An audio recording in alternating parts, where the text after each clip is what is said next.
ഈ കുഞ്ഞിന്റെ ഈ വേറൊന്റെ കുഞ്ഞിന്റെ ആ മാലയുടെ അതിന്റെ 2 വൃക്കളുമാണ് എൻ്റെ മകളെ കൊച്ചിന് ദാനമായി അവർ തന്നത്.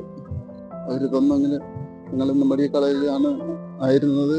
അവിടുന്ന് രാവിലെ ഒന്ന് കാണണം, ആ കുഞ്ഞിനെ ഒന്ന് കാണണമെന്ന് പറഞ്ഞുകൊണ്ട് വന്നതാണ്. എന്തായാലും അത് കണ്ടു, ആ അപ്പൂപ്പനെയും കണ്ട് ഒരു നന്ദി വാക്ക് പറഞ്ഞിട്ട് പോകണമെന്ന് കരുതി. അത് എന്തായാലും നടന്നു. ആ കുടുംബത്തിന് ആ സങ്കടത്തിൽ ഞങ്ങളും പങ്കുചേരുന്നുണ്ട്. എല്ലാം നന്മയ്ക്കായി വരട്ടെ എന്ന് പ്രാർത്ഥിക്കുന്നു.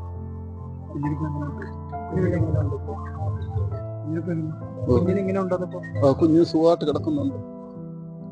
എല്ലാവരെയും കാരണമുണ്ട് അത് നടന്നു. ആ അപ്പൂപ്പനൊക്കെ നല്ല ആരോഗ്യകൂടി നല്ലത് പറഞ്ഞപ്പോ വന്നൊന്ന് കാണണമെന്ന് വിചാരിച്ചു. അത് കണ്ട് മനസ്സിനൊരു വിഷമമാണ്. കുഞ്ഞ് സംസാരിച്ചു, അവരുടെ ആ സംസാരിച്ചു. 9 മാസം പ്രായമുള്ള കുഞ്ഞ് വലിയ പ്രവൃത്തി ചെയ്തിട്ടാണ്. അതില് നമ്മളെ എങ്ങനെ വാക്കുകൊണ്ടൊന്നും പറ്റിയിട്ട് അത് പറയാം.